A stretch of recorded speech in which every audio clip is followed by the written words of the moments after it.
घर के लोगों को मिलने लगे ना। मैं ऐसा कोई दुकान कोई इंडस्ट्री डाल के रखा हुआ हूँ जो उसकी आय घर वालों को मिलने लगे। तो सिक्योरिटी के नाम पे यही है कि जो मैंने कमा रखा है वही मेरे बच्चों को मेरी फैमिली को मिलने वाला था।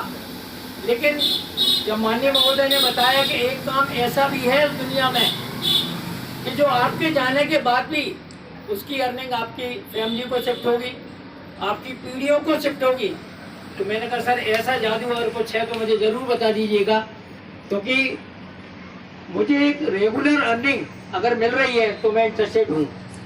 तब माननीय महोदय ने बताया कि एक ऐसा काम है इसमें 3-4 लाख रुपए महीने मुझे मिल जाता है। तो चूंकि मैं सहारा इंडिया के बहुत बड़े स्तर पर सेलेक्ट पे था, तो मैंने कहा ये काम तो मैं कर ही दूंगा। जब मैं करोड़ों लाखों की एफडीआई ला सकता हूँ नगद में, तो ये सामान तो मैं किसी को भी कन्वेंस कर सकता हूँ। सर ने बताया कि अकेले विदिशा में रह के आप मेरे जैसी कमाई नहीं कर पाओगे। अगर आपको मेरे जैसा सफल होना है तो आपको स्टेशन बढ़ाना पड़ेंगे। आपको भोपाल, बैरसिया, सीहोर, बासोदा जो भी आसपास के शहर हैं उधर आपको आपकी टीम बढ़ाना पड़ेगी, तब अर्निंग होगी। अर्निंग विदिशा में रह के नहीं हो पाएगी। तो मैंने सबसे पहले, चूँकि संजय जैन साहब मेरे इस सभा में सबसे पुराना रिश्ता अगर मेरा किसी से है तो 30-31 साल का रिश्ता आपसे संजय जी से ही है। तो मैं बासोदा आया तो मुझे मालूम पड़ा इधर तो आरसीएम का काम खूब चल चुका, बहुत बड़ा रूप ले चुका था पहले, लेकिन परिस्थितियों बस आज से 3-3.5 साल पहले इस बासोदा में एक भी पिकअप सेंटर नहीं था।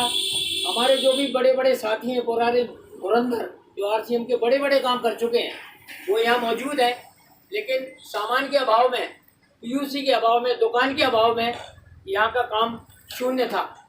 शुरुआती दौर में 2-4 बार तो मैं जिसने एक कभी झोले में सब्जी लेके नहीं आया सर, मैं बड़े बड़े जो सामान के बड़े बड़े झोले होते हैं वो उठा के मैं ट्रेन से इधर लाया। मैंने थोड़ी बहुत टीम गठित की। संजय जैन साहब के सामने मैंने एक प्रस्ताव रखा कि यार भाई तेरे मेरे बहुत अच्छे संबंध हैं, तो यार भाई तू आरसीएम का काम कर ले, दुकान खोल ले। काम के लिए तो मैं 50 लोगों को एग्री कर लेता, लेकिन दुकान खोलना एक बहुत बड़ी बात थी, उसमें लाखों रुपए लगता है। तो संजय जैन साहब ने सीधा मेरी पेशी करवा दी हमारे सम्मानीय बड़े भैया नवीन भाई साहब के सामने कि आप इनसे बोल दो, इधर से अपन को पैसा मिल जाएगा, मैं पीयूसी बोल लूँगा। तो सम्मानीय नवीन भैया ने भी हमको यही बोला कि आप तो 2-5 लाख की डिमांड कर रहे हो, 15 मिनट में 10 लाख रुपए दिए देता हूँ, आगे की रूपरेखा समझा जाओ। तो मैंने कहा भाई साहब आगे मेरे ऊपर छोड़ दो प्लीज़। वहाँ से ये सब शुरू हुआ। आज जो भी हमारे गंज बासोदा में काफ़ी सारी पुरानी टीम भी है, काफ़ी सारे बहुत अच्छे अच्छे लीडर भी हैं। इन सब लोगों ने अच्छा महत्व दिया, आरसीएम को अच्छी तरह से समझा, आरसीएम में काम किया। और निश्चित रूप से संजय जैन साहब के बाद अनिल जैन साहब जुड़े। अनिल जैन साहब वीरेंद्र गौड़ सर को लाए, हमारे मुकेश तिवारी जी को लाए, हमारे जीएल साहू जी आए, और मनीष गौड़ जी, मनोज शर्मा जी, और जहाँ तक मेरी नज़र जा रही है नारायण सिंह जी, हरी सिंह जी, और भी बहुत सारे साथी। अगर मैं किसी का नाम नहीं ले पा रहा हूँ तो क्षमा चाहता हूँ। ऐसे पांड्या सर और गोविंद जी ये पैरसिया से आए हैं, बासोदा की बात कर रहा था। फिर भोपाल से हमारे बालाजी सर, चौकसे जी सर, और आप सब लोगों की वजह से मैं परेशान था कि लक्ष्मी जी मेरे पीछे बहुत जोर से पड़ी रहती थी, और फिर मेरी अर्निंग अर्ज से फर्श पे आके खड़ी हो गई थी। मेरी कमाई का जरिया केवल जो मेरे मकानों के किराए विराए आते थे, जो मेरा थोड़ा बहुत ब्याज पे पैसा चलता था उससे आता था। लेकिन माननीय नरवरिया जी ने फिर मुझे वहीं के वहीं खड़ा कर दिया कि अब आप पैसे गिन नहीं पाओगे, इतने पैसे मिलेंगे। गाइडलाइन इनका चला शुरू के 1 साल में माननीय महोदय की मैंने कोई बात नहीं मानी। ये मेरे सीनियर हैं, इन्होंने कहा ऐसा कर लो, तो मेरा दिमाग उसमें लग गया कि इनको क्या फ़ायदा आएगा। तो सर सीनियर के बारे में हमेशा अच्छी सोच रखें। सीनियर अगर कुछ कह रहा है तो सीनियर आपकी माँ होती है, आपका गार्जियन होता है। सीनियर कभी गलत बात नहीं बताएगा आपको, आप उस पर शक मत करो कि ये खुद की कमाई के लिए आपको क्या बताने जा रहे हैं।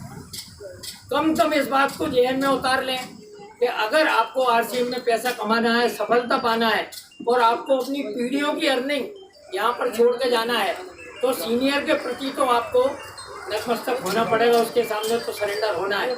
ऐसा कहा जाता है कि जिस बाग में माली नहीं होता वो बाग मुरझा जाता है, ख़त्म हो जाता है। जिस टीम का सीनियर अपने जूनियरों को रोक टोक नहीं करेगा, समझाएगा बुझाएगा नहीं, उसको सही लाइन पे लेके नहीं जाएगा, वो टीम ख़त्म हो जाती है। तो साथियों, आप अपने सीनियर को ज़रूर सुनें, उसको समझें, उसकी भावनाओं को समझें। और शुरू के 1 साल में सर की बात मैंने नहीं मानी, लेकिन यकीन मानिए जिस दिन से मैंने मानना शुरू किया तो अब हर महीने मैं प्लस में जाता हूँ, हर महीने मेरा चेक का साइज बढ़ता है।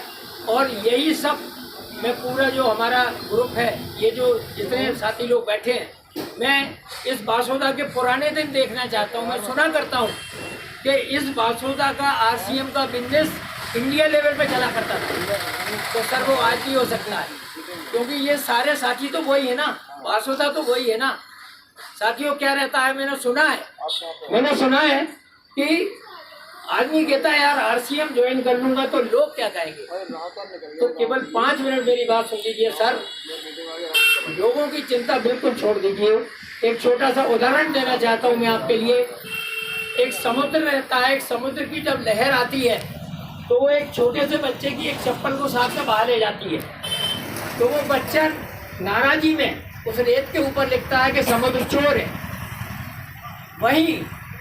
वहीं कुछ मछुआरे किनारे पे देखते हैं कि बहुत सारी मछलियां आ गई, वो फटाफट मछलियों को एकत्रित कर लेते हैं और उधर रेत पे अपनी उंगली से लिखते हैं ये मेरा पालनहार है, समुद्र मेरा पालनहार है, इससे मेरी रोजी रोटी चल रही है।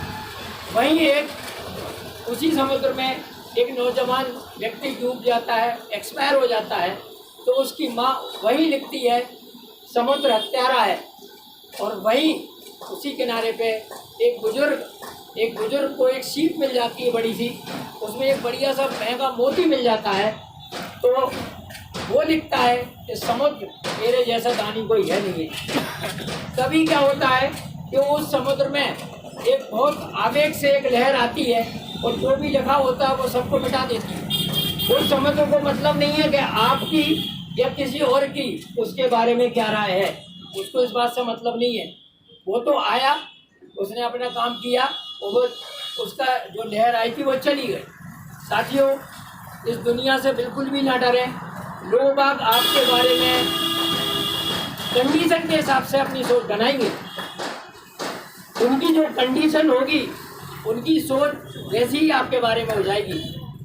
एक कप चाय का होता है, उसमें अगर मक्खी गिर जाती है हम लोग चाय को फेंक देते हैं, लेकिन अगर शुद्ध घी में मक्खी गिर गई तो शुद्ध घी नहीं फेंकेंगे, मक्खी निकाल के फेंकेंगे। तो साथियों, बिल्कुल भी लोगों की परवाह ना करें। जो आवेग है आपके अंदर, जो आग है आपके अंदर, जो शांति है आपके अंदर, उसको आप अपने हिसाब से यूटिलाइजेशन करिएगा। आप किसी की तमन्ना मत करिए कौन क्या कहेगा। जिस दिन आप सफल हो जाएंगे, आपके चाचा जी, आपके मामा जी, आपके फास्ट फ्रेंड, ये सब मिल जाएंगे आपके। जब तक आप सफल नहीं होंगे तो आपके आज सवेरे भी घर से निकला हूँ तो हमारे घर में भी यही सुनने मिला कि RCM के पागल चले।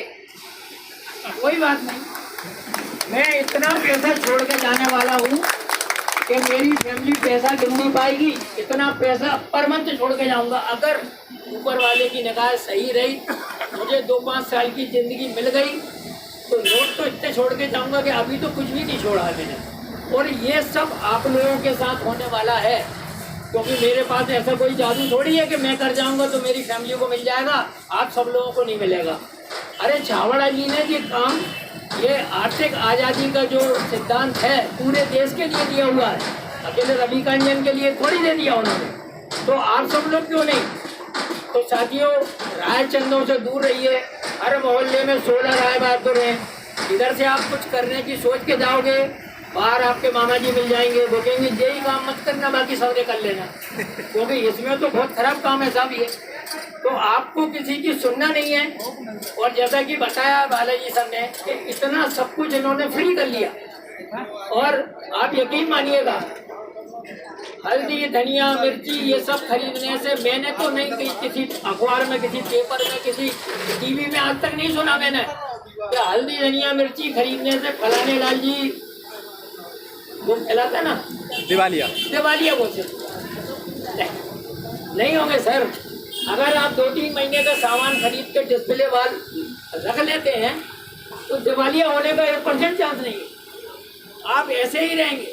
लेकिन अगर आपको आरसीएम आपने अपने अंदर कर लिया, आरसीएम आपको समझ में आ गया, तो सर पैसा तो पीछे पीछे चल के आएगा। ये मेरे साथ इस लाइफ में दूसरी बार हो रहा है, तो मैं चाहता हूँ आप सब लोगों के साथ ही हो। और बहुत धन्यवाद सर, सब लोगों को मौका देना चाहता हूँ।